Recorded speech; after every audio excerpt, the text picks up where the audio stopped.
Hey guys, welcome back to my channel. So I thought that I would sit here today and tell you guys how I lost my Super Tutor badge and then how I regained my Super Tutor badge and exactly what happened.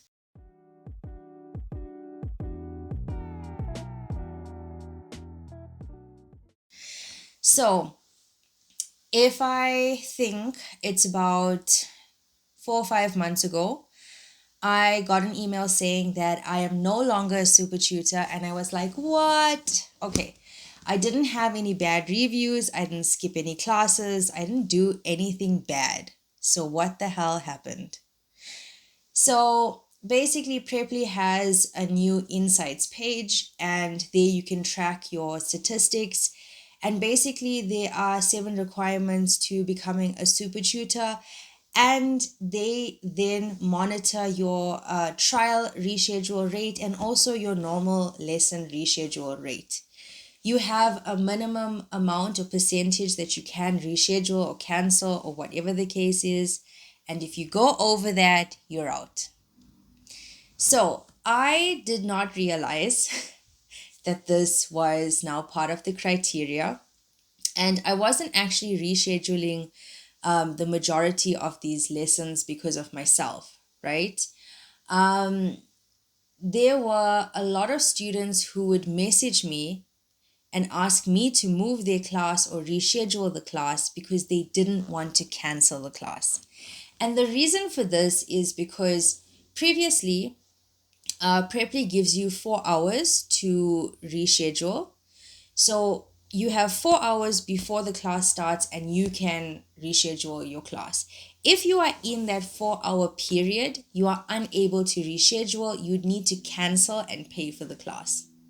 So when a lot of students realized this and they didn't want to cancel and pay for the class, Preply says that you need to foster the relationship and help the student because the student is always right.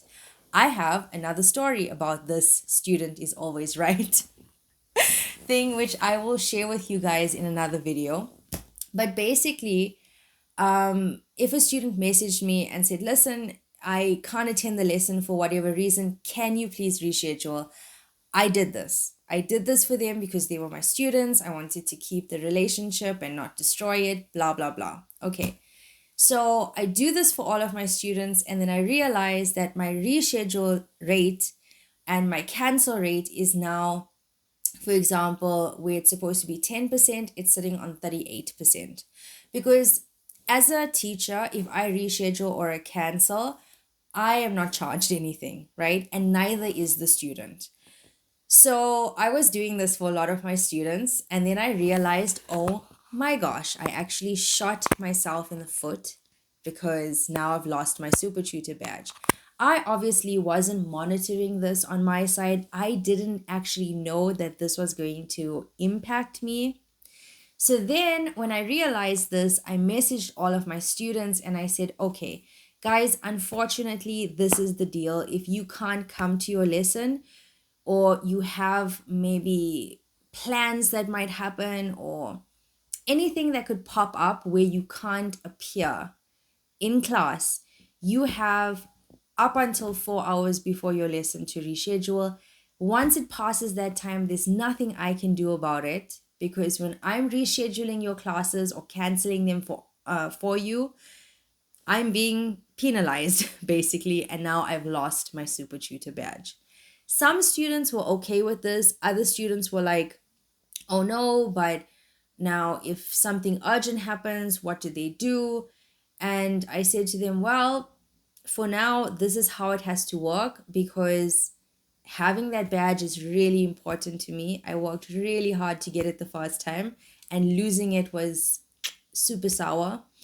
But in the end, everybody was okay with it. Then, fast forward to a few months ago, I think it's now 2 months, if I'm not mistaken, 2 or 3 months, Preply restructured their policies. So now, if you want to cancel a class, you need to do it before the 12-hour mark. So you can cancel your class up to 12 hours before the lesson starts, okay, for free. If you cancel it after that 12-hour mark, you're going to be charged for it. It's fair for both tutors and students, because basically with a student, if we cancel the class, yes, it does affect the pace of their learning, but it doesn't affect them money wise. Whereas with freelance teachers, if you have students just canceling and rescheduling all the time, at the end of the month, your salary is not going to be the same. And we live off of this job. Every hour and every lesson that we teach is money that we make. Then with rescheduling, the rescheduling is the same, I guess, for the students, but for a teacher, if you reschedule a class, you cannot reschedule it for the second time. You also cannot cancel it. Like, so let's say you reschedule this class from today's Wednesday to Friday. On Friday, you still can't have it. You cannot cancel the class. You need to reschedule it again, or you need to have the class. So after having this talk with my students, screenshotting everything from Cliply, sending it to them and explaining, everybody was on board. And then I did not I did not reschedule any of the classes that anyone asked me for, because believe me, there were still students who would message me and say, Yuri, I can't attend. I totally forgot about the lesson. Please, can you move it? And unfortunately, the answer was no. So after doing this for about, I would say 2 months or 3 months, I think it's 90 days, um, basically my stats were recounted and now I'm a super tutor again. So for you guys who are rescheduling classes on behalf of your students, or canceling classes because your student is asking you to, so that they basically avoid paying for the class that they didn't attend, just keep this in mind, that this could also happen to you, because it happened to me and I was so upset about it. But anyway, guys, I hope all of you who started your ESL journey are having an amazing, amazing experience on Preply or any of the other platforms that you are teaching on. I wish you guys all the best, and I will see you in the next video.